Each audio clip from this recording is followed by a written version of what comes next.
Okay, hello everyone, and thank you very much for joining us this evening.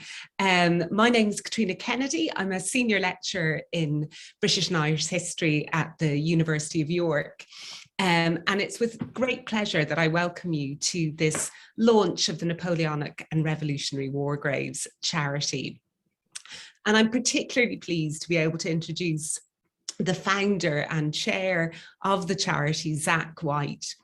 Many of you, of course, will already be familiar with Zack and his work as an energetic champion and skilled communicator of Napoleonic era history, through his podcast, The Napoleonicist, as a guest on Dan Snow's History Hit and the History Hack podcasts, through his website, napoleonicwars.net, and on Twitter. And I'm consistently impressed that Zack finds the time to share his enthusiasm and deep knowledge of this period, whilst also completing his doctorate on crime and punishment in the 18th century British Army at the University of Southampton, founding new networks for early career academics, setting up new journals and publishing widely on the history of the British Army in this period. And if that wasn't enough to keep him occupied, I feel exhausted just looking at his CV. Zack is also now the founder, chair, and driving force behind this new charity. So I won't say any more about the charity, as Zack will be introducing it shortly. But just to say, we are going to have time for questions, comments and suggestions from the audience at the end of Zack's presentation. And we're very much looking forward to hearing what your thoughts are on this initiative. So I'll now hand it over to Zack. Folks, good evening, and thank you to Catriona for what was an incredibly kind introduction. I feel like I should be paying you some kind of agent's fee for that. I'm not, I hasten to add. No money exchanged hands. But welcome, folks, not only to our launch event, but to something new, something exciting, and something that will hopefully be the beginning of an important new chapter in the commemoration of the war dead. Now, as Catriona's already said, over the course of this evening, we will be using the chat function at various points. And I'm going to start off doing that precisely from the get-go. This is an interactive session as far as you can make a Zoom call interactive. So I'm interested in your thoughts on this, first of all. What do you think of when you hear the word remembrance? What's the first thing that flashes through your mind? It might be a place, it might be certain associations, but whatever that word might be, please drop your comments into the chat. I won't start naming names in the course of kind of engaging with your thoughts, but because then obviously you'll appear on the recording, but let us know your thoughts, and I'm interested in where you kind of go, because this taps into a key aspect of how the Napoleonic and Revolutionary War Graves charity works.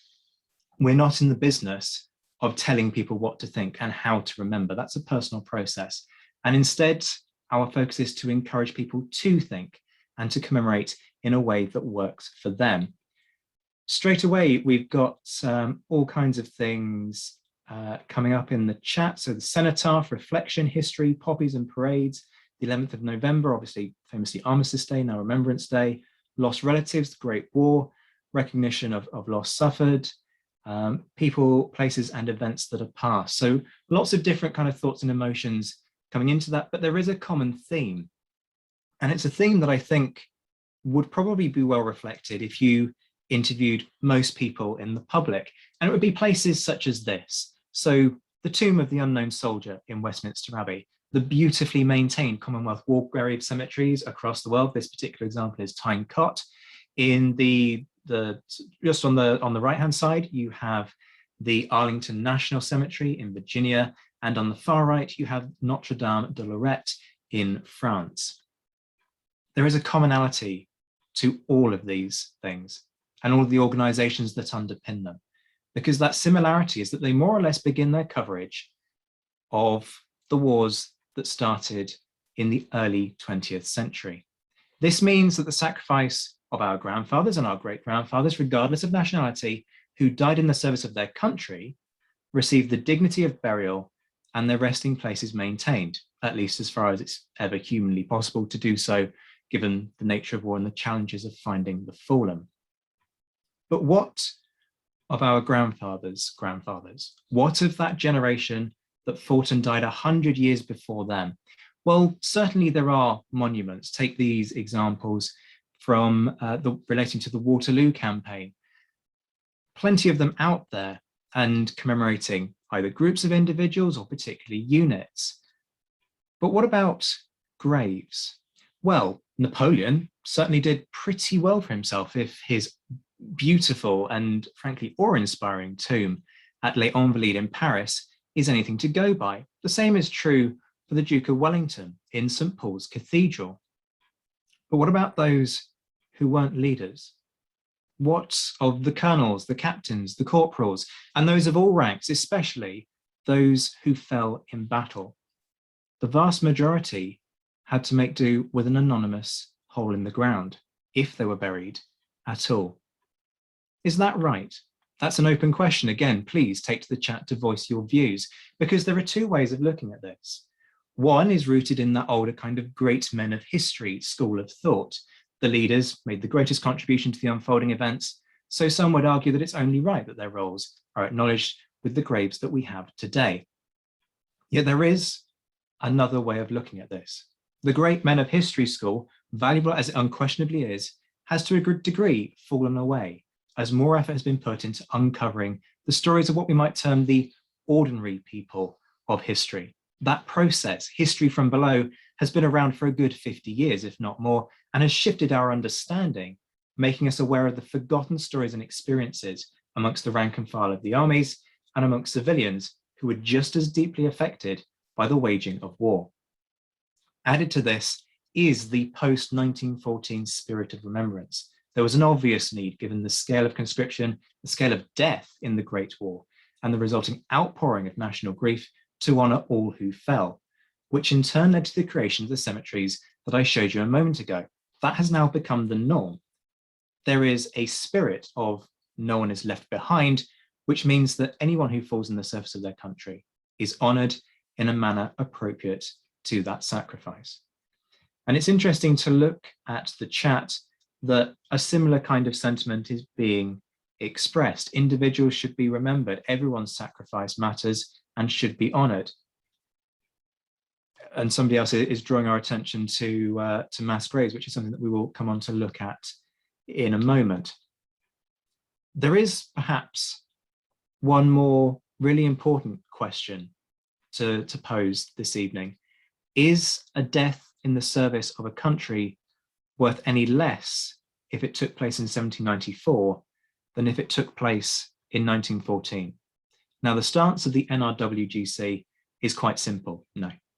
Death in the service of a country is a tragedy at whatever point in history it occurred, and the war dead should be treated accordingly. And this brings me on to explaining the origins of this charity, because the reality is, whether an individual fell in a foreign field or made it home to tell the tale, those who served at the turn of the 19th century are in many cases abandoned, and their bodies, in a number of cases, regarded as mere curiosities. Let us start then with a well-known example. This is the ossuary at Le Dernier Quartier at Waterloo. This brick shed that you can see in the bottom right stands in the grounds of the place where Napoleon spent his final night before the Battle of Waterloo. It's, for all intents and purposes, open to the elements. There's a metal grille and a wire mesh over the front door that allows visitors to peer inside. Yet within it are human remains, bones which have been uncovered as a result of farming in the last 200 years. Pause for a moment to consider that. If this happened on the Somme, the Commonwealth War Graves Commission or its equivalent organisations would step in. In fact, if you even considered doing something like that, there would be a very big public outcry. Dying in what essentially amounts to the wrong war in the wrong time leads to a very different result. You'd be forgiven for thinking that this was an isolated example, yet you'd be wrong. In 2008, the remains of 6 individuals, there are debates actually about how many, were found outside the perimeter wall of Burgos Castle in Spain during municipal work. And just a quick warning, to those of a more squeamish disposition or those who have young children in the room with them. The next slide does contain, the next few slides in fact, contain human remains. So you may want to look away now or kind of sort yourself out accordingly. So these are the six individuals. They range in age estimates from 15 to 40 years of age. All of them are men. In some cases, buttons were found on their person. The original report questions whether they were left where they fell, or and has made some suggestion about units. Buttons of the French 65th, the British 58th, and British 83rd regiments were found around some of the bodies. Yet the more you delve into the records, the more the questions begin to emerge. So in the case of number 3, who had buttons from the British 83rd and French 56th on his body, the death registers for the second 83rd actually show no deaths relating to Burgos. According to the records, he is not from the 2nd Battalion 83rd, not least because that unit was 30 miles away from Burgos during the siege. Does that mean that he was French? Well, not necessarily. As soldiers throughout history, and in some cases even continue to do so today, kind of exchange mementos, and buttons were certainly for many years an example of that. They were exchanged as keepsakes. So a lot more investigation is needed in terms of who these men actually were, establishing, even in some cases, how they died. Some have very obvious cranial injuries. Number 3 had a severe cranial trauma. For others, the cause of death is less clear. In 2010, Professor Ed Koss of the United States Command and General Staff College secured an agreement with the Smithsonian Institute, no less, to study these remains, only for the project to fall through when the money could not be found to fly those bones to Washington, DC. The intention was to carry out the full spectrum of analysis on these remains, including strontium and isotope analysis, details of toxic metals absorbed into the bone, to determine everything that was scientifically possible about these men. And it amounted to thousands of pounds worth of research, with the Smithsonian committed to pay for themselves, only for it to fail because a few £100 couldn't be sourced for their transportation.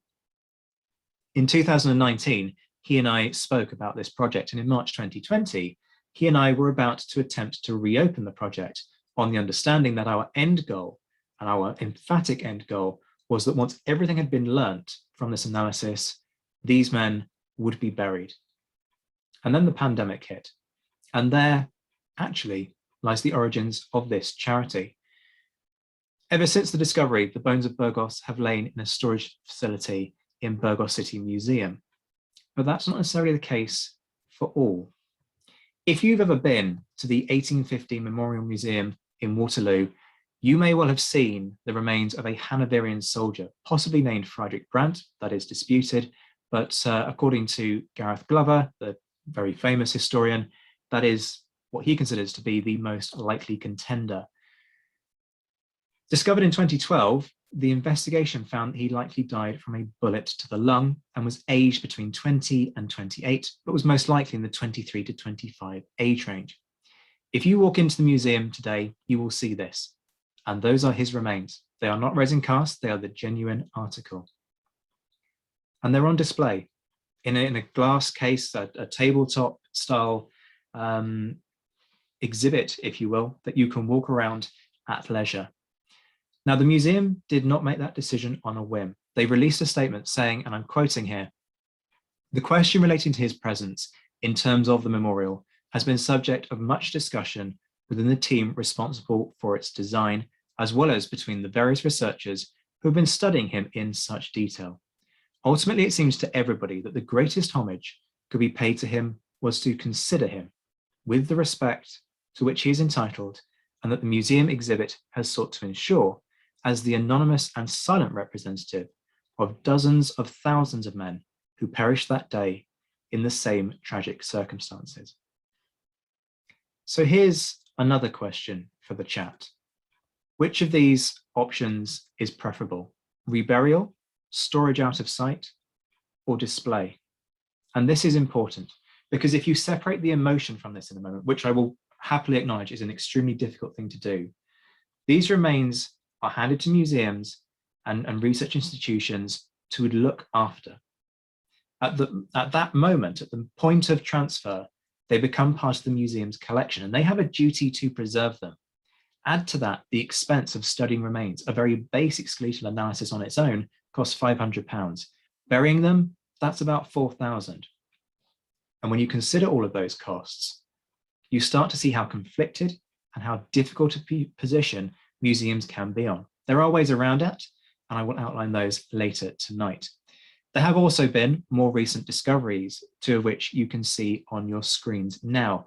In 2009, the remains of French General Charles-Étienne Gudin were identified through DNA analysis after being found underneath a nightclub in Smolensk.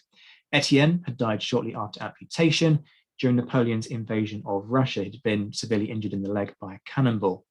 It seems, according to some reports, that a concerted effort was made to go looking for him. There are all kinds of ethical considerations surrounding that, and I do want to be very clear that this charity's position is that we will never go prospecting for the dead. We would much rather never find these individuals, never learn from them, and allow them to rest in peace than disturb them for the purposes of research and reburial. Gudin's remains were returned to France earlier this year, though the event was marred with a little bit of controversy after suggestions in some newspapers that efforts were kind of made to use his repatriation as a means of putting Emmanuel Macron and Vladimir Putin in the same room. And just to be clear, the charity is not interested in any kind of political maneuverings. Our concern is remembrance and commemoration and honouring sacrifice, something that we feel should sit above any kind of political discussions. The dead deserve more than that. And then on the right-hand side of your screen, in 2020, the headlines were filled with news that 81 sets of remains were found at the site of what is suspected to have been a coalition field hospital in the Netherlands, dating from the 1790s. The reality is that discoveries like these will keep on coming. The more we build, the more we urbanize, the greater that likelihood of discovery. And with the passing of time, the more erosion that takes place naturally as a result of weather processes leads to the exposure of remains from soil. Now, I posed a question, which is preferable, storage, display, or burial. And I just want to go back to what's been suggested in the chat. And there's a consensus, that doesn't seem right. Burial. I would consider display so people can understand the cost of war, absolutely fair. Burial with due honor. In Egyptian galleries, good point being made about mummies. Human remains should be treated with respect. Plaster casts can tell the story while the remains deserve and should be buried. These are all conversations that we've had. And fundamentally, as you can imagine, the charity agrees with a lot of the sentiments that have been outlined here. And I will talk through some of those potential solutions that we as an organisation will seek to offer. Why are we in this situation in the first place, though? This is an important consideration. Why hasn't there been a more concerted effort to mark the burial sites of these soldiers by their own contemporaries? And for those who may have turned away from the images of human remains, those have now gone. So you're welcome to return to the screen. So why is this the case? Well, in part it's tied up with the challenges of war and a very, very different perspective on the treatment of the battle dead. We know that men were left where they fell in battle. When Wellington's army was retreating in November 1812, they camped amongst the bones of the fallen from Salamanca, which had taken place in July. And you can see testimony to that here from William Webber. George Bell made a similar observation when serving under Rowland Hill in the Pyrenees in 1813. And whilst officers were perhaps a little more likely to be given the dignity of a proper, if rather hurried, funeral service, especially if they were popular, the rank and file were lucky to have a handful of dirt thrown over them. John Cooper recalled how he and his comrades buried a soldier in a dunghill. We also know that there were major issues in Burgos of bodies that had not been buried because inhabitants complained to the French after the winter thaw in 1813 when the bodies started to smell and create health issues. The French ultimately turned around to the locals and said it was their problem to deal with. In a lot of respects, abandoning the dead on the battlefield isn't all that surprising. Generally, armies kept moving, following up on success, or retreating in the wake of a battle. The dead posed a major health risk, and so if they were buried, this was often done in mass graves. Watercolours suggest that outside Hougoumont, Waterloo, many were in fact cremated, although if you've been following the work of the brilliant Waterloo Uncovered, you'll know that they've surveyed the area and so far have found very little evidence of that actually happening. So burials were hurried, they were haphazard if they took place at all, and those graves weren't always respected. Some of you may be familiar with the work of Professor Tony Pollard from the University of Glasgow. He's found compelling evidence regarding the plunder of graves of Napoleonic-era battlefields, particularly Leipzig and Waterloo, with bones being shipped to England to be ground for use as fertilizer. Respect for the war dead, therefore, was clearly not deeply ingrained in the minds of 19th century society. This raises the question of whether what we are doing here as a charity is projecting a modern sentiment onto the past and therefore shouldn't be done. There are a couple of points that I would make in response to that. One is that there is plenty about the past that we take issue with today, and I don't see that the desecration or neglect of war graves should be any different in that regard. And I would also question the premise just ever so slightly. Waterloo was famous for being the first battle, or the first campaign, I should say, in which all ranks of the British Army, eventually, received a medal in recognition for their efforts. The use of medals as a means of recognition was much more developed in the French army post-1789. So this period sits on the cusp of a change in thinking, of a nascent appreciation of the effort and sacrifice of all ranks in conflict. Expanding that recognition to the bodies of those who made the ultimate sacrifice is really not that big a leap. And it's also worth bearing in mind that those who died in battle never actually got their Waterloo medal. So who are we as a charity, and what can we possibly hope to do about this? The NRWGC, or Napoleonic and Revolutionary War Graves Charity, exists to respond to this situation that I've just outlined. Above all else, it seeks to honour those of all nationalities who served in the period 1775 to 1815. Straight away, there are some important points to emphasise there. The first is the transnational perspective. We do not discriminate on grounds of nationality, and the charity is built in a way that reflects that, with the trustees being comprised of individuals from 4 countries across 2 continents. The year range is also worth explaining. There were no perfect solutions, and we had long meetings deciding on where we would start and where we would end our focus.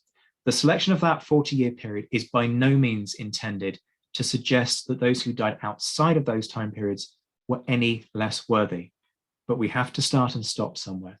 And as you will see, we deliberately decided to preference expertise in the period so that the necessary professional and historical knowledge was embedded in the charity from birth and could underpin our work. As an organisation, we have 5 main aims. They're outlined on your screen now. The study of remains as a precursor to burial. That is a very specific kind of condition, if you will, that we will only engage in study if we have a commitment for those remains to be released from burial. Reasons for that I will explain in just a moment. Then the burial of those remains, quite clearly, the maintenance and restoration of existing grave sites. As you will see, there is a great need there. The education of the public about soldiers' experiences and the wider impact of conflict on society in this period. Our trustees will explain a little bit more about why they feel that matters so crucially in just a moment.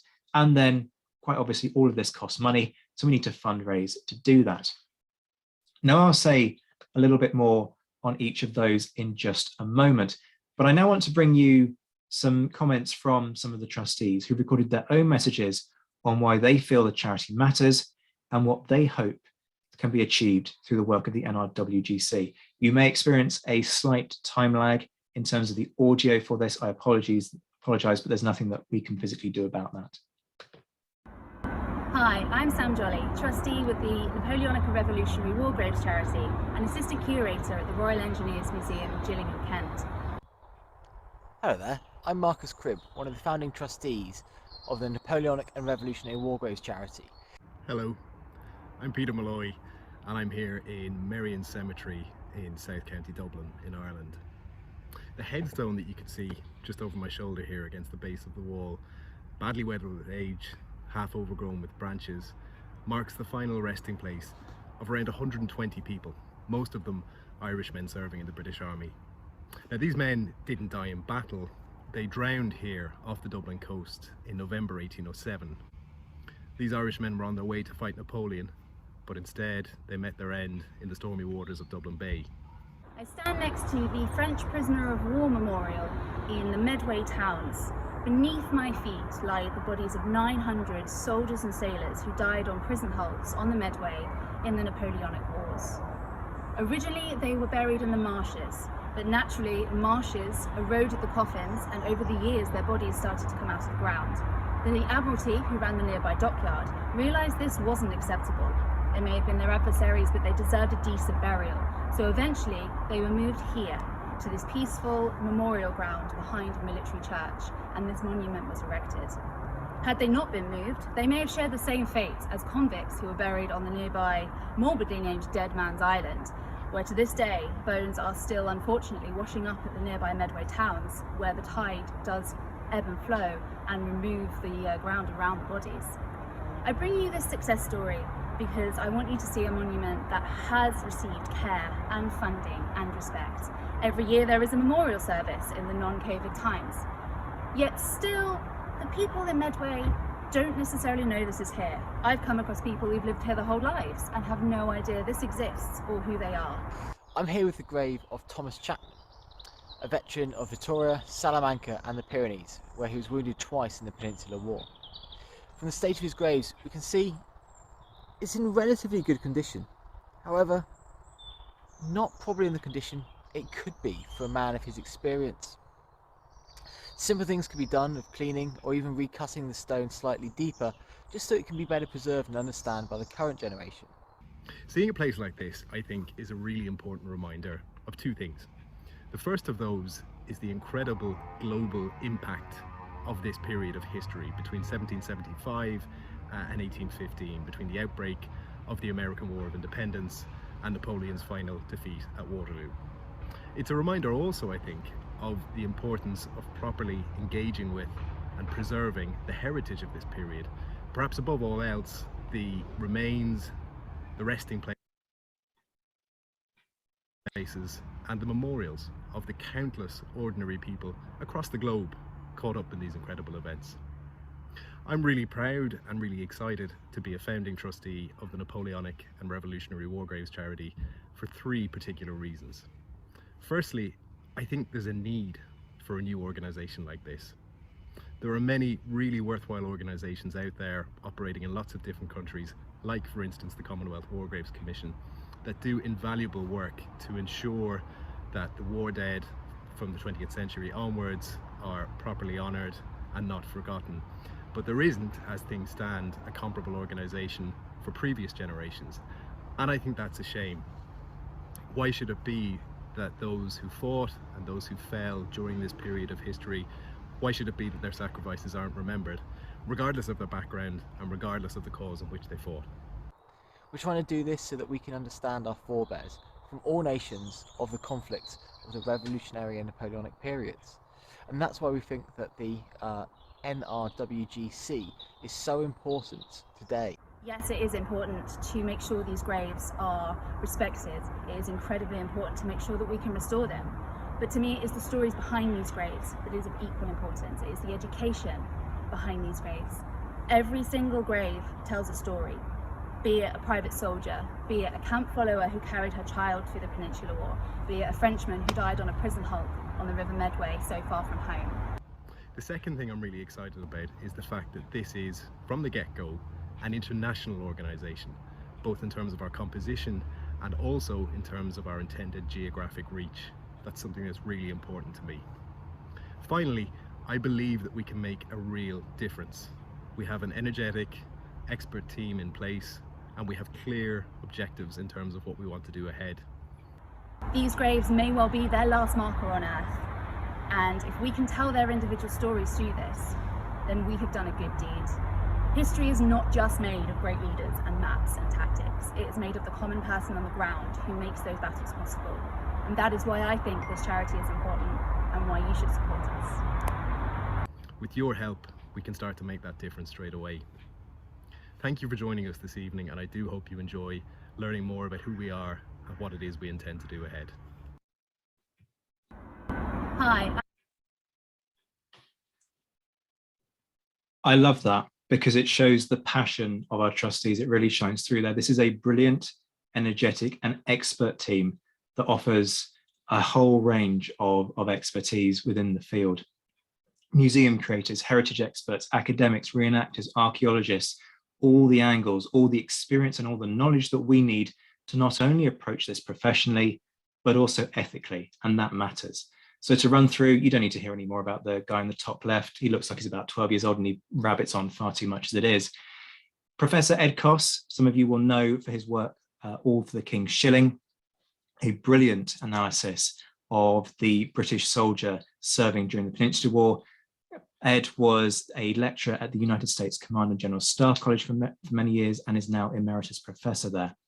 Beatrice de Graaf has made a real name for herself in terms of her expertise in diplomatic history and particularly in the legacies of the Napoleonic Wars, looking at questions of international security and the notions of terror and fighting terror in the age that followed Napoleon. Sam Jolly, you just saw in the video segment, Sam is an assistant curator at the Royal Engineers Museum. Her MA thesis was on camp followers during the Napoleonic era.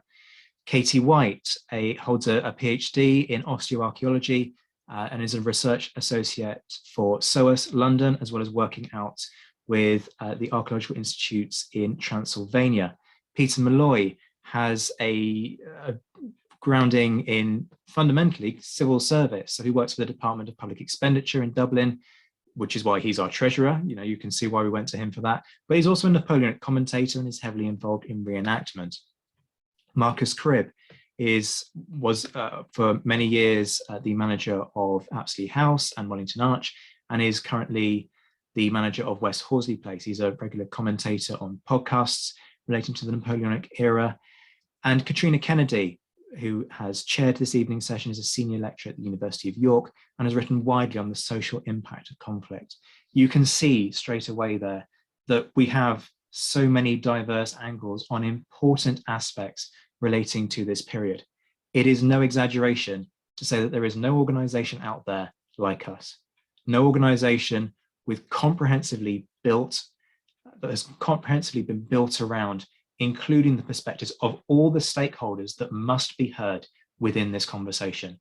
There is no organization built around an intimate knowledge of the period within which we are working that seeks to achieve our aims.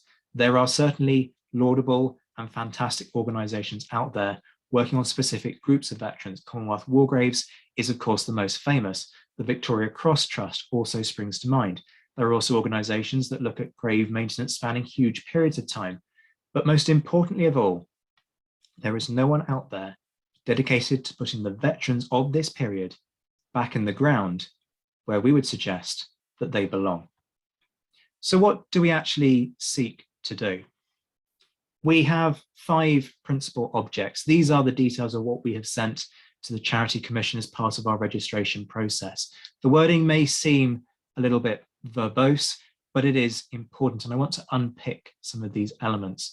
So the first one is to work supportively and collaboratively with museums and other stakeholders to study the remains of members of the armed services who served at any point between 1775 and 1815, and members of auxiliary forces who died as a result of their service between 1775 and 1815, irrespective of nationality, in order to secure their release for burial. The supportive and collaborative element is key here. It's all about the tone of respect. We're talking here about professionals who have to make very difficult judgment calls. As I said earlier, these remains are handed to these organizations to look after. And for us as an organization to turn around and say, look, we would like to take those out of your collection and put them in the ground where they will not be preserved, that creates huge problems for them that they need to find some kind of solution to. And there are ways in which we can do that. One is to offer funding, first of all. The fact that we can turn around and say, look, we will cover the costs associated with this. that will therefore not eat into your already very tight budgets, that can help as one aspect of the conversation. We've had talk about casts. Resin casts would be our preferred option there. These days, it's possible to take incredibly accurate 3D scans of bones and then 3D print resin casts of the remains, so that they then have those as a record which they could put on display as an alternative to putting the remains themselves on display. And then we can take the actual remains and give them the burial that we feel that they deserve. You've also got something to be said here about the benefits of research. This is an opportunity to learn as much as is humanly and scientifically possible at this moment in time. There is always going to be this question of the fact that we can't know what the future will hold in terms of scientific advances. Yes, there may well be tests further down the line that emerge that can tell us something different. But if we can have a conversation with these museums and say that we will fund all of the research to find out everything you could possibly want to know about these remains, so that there is nothing more for you to physically learn at this point in time, that again potentially removes one aspect of contention for these organizations. But it has to be a prerequisite to burial in our perspective. That is our stance. The armed services and auxiliary distinction is also something that folks will have picked up on. This is a very difficult one in terms of trying to work out where do we start and where do we stop. It was something that we just had to make a decision on. So by auxiliary services, we're talking about folks who served in the militia, for example, and so they fall under that category. The second object, to facilitate the burial of those above mentioned remains of armed service personnel and auxiliary forces. And I want to emphasize that this includes the Navy. So we're not just focusing on the Army here and you know, armies of all nationalities. We are focusing on the Navy within that as well. Now, burial is a hugely challenging question. Where do you bury these men? And that's a genuine question, folks. Please, in the chat, let us know your thoughts, because there are different perspectives on this. Do you repatriate? Now, that is feasible. Under certain legal parameters, you can move remains across international borders, but that is a complex question. When we were looking at options for the Bones of Burgos project, I had one conversation with a very respected individual in the field whose advice was, you need to call the Foreign Office. This could end up being an international incident. So it shows the gravitas that is attached to this. There is, however, arguably quite a strong argument for burying these individuals out there, wherever there might be, because in the process, we bury these individuals in the same regions as their fallen comrades. However, if in doing that, you create more tensions and more challenges, then we are open to alternatives. San Sebastian would be a prime example of this. There is I'm sorry to say, false belief amongst a number of residents of San Sebastian today that the British deliberately burnt the town to the ground. They didn't. The surviving evidence is very clear about the fact that the town was already on fire when it was stormed, yet that perception remains, and as a result, anti-British sentiment runs high. Therefore, if remains from the siege were confirmed to be British, and then local burial was likely to exacerbate tensions, we would look to find a solution that works for everyone. Again, as part of this collaborative ethos that underpins the charity's approach. We don't want outrage. We don't want controversy. We just want to honour the fallen. The next object, object 3, to restore the gravestones and funerary monuments of known burial sites of veterans of all nationalities who served between 1775 and 1815. Again, the multinational element looms large here, but this is a huge task in itself. Many, of course, made it back from the battlefield, yet having devoted years of their life to service and having likely suffered the psychological, if not physical, trauma from the experiences, as Sam has already highlighted, prisoners of war are also an example. These individuals were obviously reached the end of their lives, were buried, and then since their graves have been neglected. Yet those sites are also potential sites of remembrance. Many of us will have relatives whose lives were touched by this conflict. By working to locate those graves, and as you'll see in some cases, that's more of a challenge than you might imagine, and by making sure that they are in a reasonable state of repair, we can empower people to be active participants in acts of commemoration. Our fourth object is to educate the public about the lives of soldiers during the period 1775 to 1815 and support research into veterans of the period, their lives and their experiences. Education is a fundamental element of what we seek to do. And I want to run through some of the things that we are aiming to do in the coming months and certainly the next 12 months in order to start moving on that. The first is a monthly lecture series. This will be free to members once membership is open, more on that subsequently. There will be a very small nominal fee to non-members, and that's partly so that we give something back to those who are going to be supporting this charity as a members organisation, but we will also take one-off donations. Conferences, we will obviously be running those. The aim for that is either one every 2 years or one every 2 years or once a year, depending on feasibility and engagement. Educational resources that can be rolled out to schools so that we can start to address education amongst the young, because the reality is that the Napoleonic era, the American War of Independence, these are not conflicts that appear in any significant way on the school syllabus. And that therefore means that if we can provide resources that can be picked up and used straight away in the classroom, we are helping to do something to change that. Fundraising. Now, all of this costs money, so let me give you an indication, because restoration, research, analysis of remains, replacing gravestones, none of this comes cheaply. So I said already, analysis of a skeleton on its own costs £500. If you want to do tests beyond that, and that analysing construction of bone, even perhaps DNA analysis, that costs far, far more. Burial costs are in the thousands. You know, a coffin is 600 quid. A headstone is 1,500. All in, burial is maybe £4,000 per individual once you've factored in the ceremony and the plot and so on. Now start multiplying that up and you start to see why these remains become such a headache in terms of museums considering whether or not to bury them. The bones of Burgos, analysis could feasibly cost £10,000. Burial, perhaps another £24,000.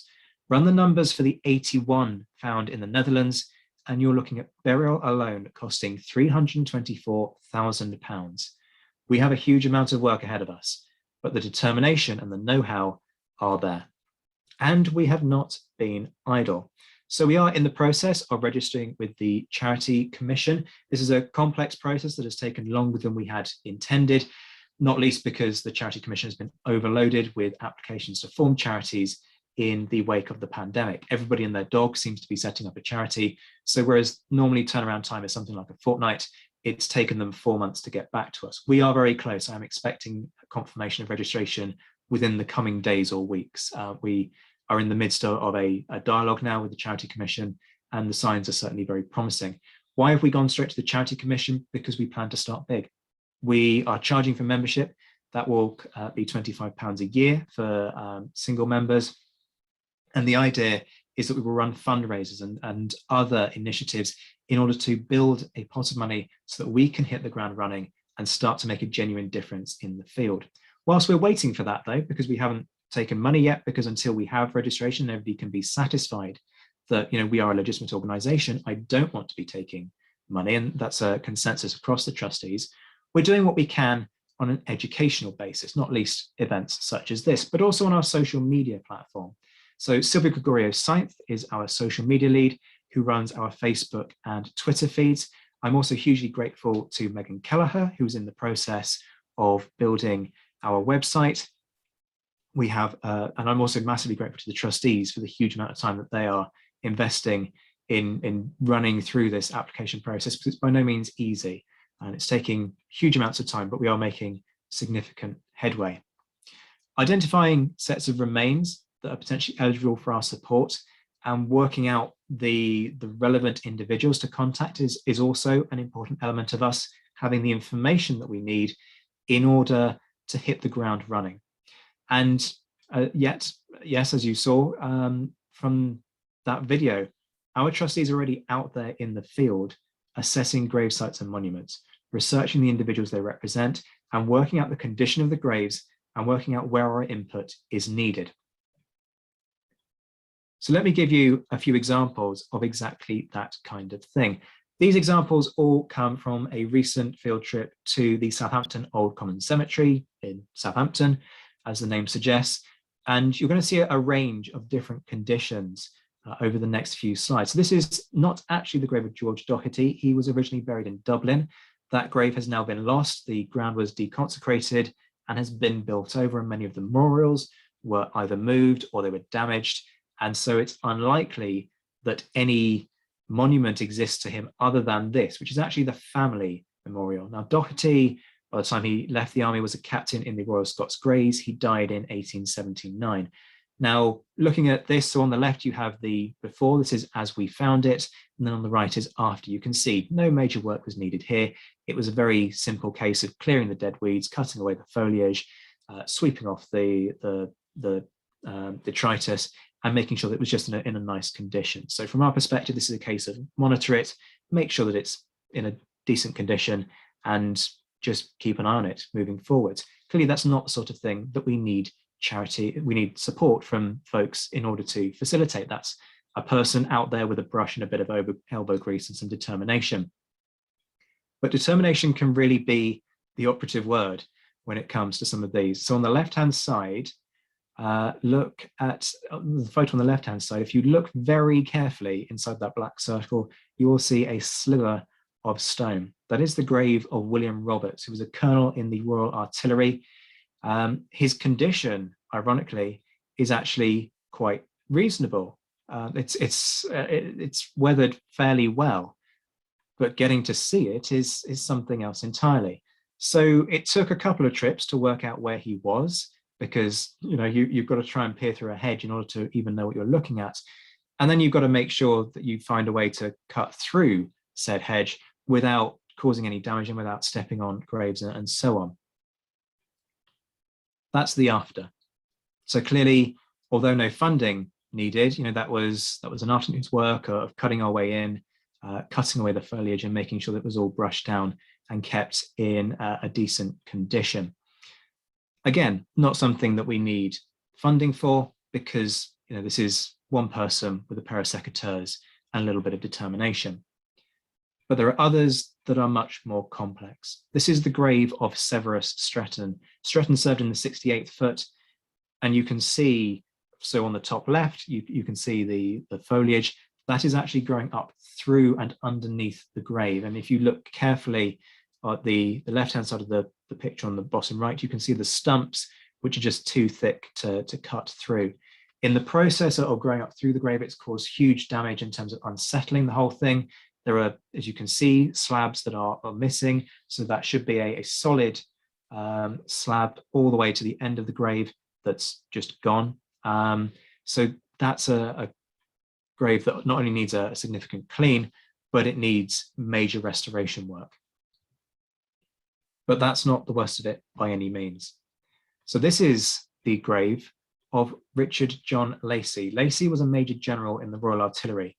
The original grave was a sort of a tower-based monument with the various different kind of elements that you can see scattered across these two pictures, based one on top of the other. So the hexagon that you can see on the right-hand side of the bottom right-hand picture sits on top of the pedestal that fills the picture. Then on top of that is the column that you can see in the left-hand picture, so that would sit above that. And then there's a cross that would actually sit above that. It's in pieces. You can see that on the bottom right, that is the side that commemorates Lacy himself. On the other side, it actually commemorates his wife.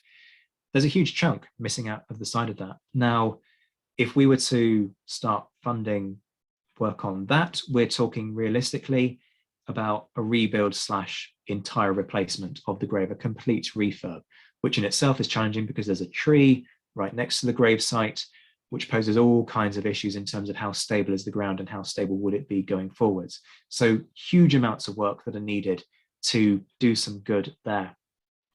And we're not stopping there. So from an educational perspective, I mentioned conferences a moment ago, I can exclusively announce that the second War and Peace in the Age of Napoleon conference, which I ran in 2019 at King's College London, it will be running again, and it will be an NRWGC event with all of the proceeds raised going to the charity. So to round up, because we are starting to run out of time, here's the inevitable question. If you share our views on this complex issue, what can you do to help us? Well, as you've seen already, we are on Facebook and Twitter at NRWG Charity. You can follow us, come and say hello, let us know your thoughts on the question of how we should treat the war dead, and also help us to spread the word. I hope that some of you will want to join us on this journey. As you can see, there is a lot for us to do, none of which is simple or easy. We have thousands of graves to assess around the world. We have individuals to find in museum collections across the globe, and gathering that information is something that you can help us with. Images of graves, details of the locations and their state of repair will all help us massively to start identifying the sites that most need our attention and our support. Inevitably though, as we've said over the course of this evening, this is all going to come down to questions of money. Burial costing £4,000 a soldier shows that this doesn't come cheaply. So if you are potentially interested in becoming a member, drop us an email, nrwgcharity@gmail.com, and we can let you know when membership goes live, which should be, as I say, within the next month or so, once we've got things squared away with the Charity Commission and everybody can be satisfied about where their money is going. Membership will be £25 for an individual member, £35 for joint membership, and you'll get free entry into our monthly lectures, discounts to conference events that we run, and of course, your membership fee goes directly into funding our work. We are an organisation that is run by volunteers. Nobody takes a wage from this, so 100% of the money goes directly into impact. Equally, we are going to be setting up a separate startup fund. There are overheads and costs. We've had pledges amounting to £1,500 already. We haven't taken that money for the reasons that I've outlined already. And knowing how much we are likely to have coming in means that we can start planning, working out which projects we can afford to tackle so that we can hit the ground running. So if you are interested in donating a sum, whatever the size, again, please drop us an email. There would be no obligation attached to that. It would just allow us to be better prepared for when the moment comes. More than anything else though, I hope that you will join the conversation. Talk to friends, talk to colleagues, get their views on this so that we can start a process of remembrance. We don't expect everyone to agree with our stance, but it's only by having this difficult conversation that we can find a consensus and plan a way forward to solve the matter. On behalf of the trustees and those that we seek to remember, thank you for your time.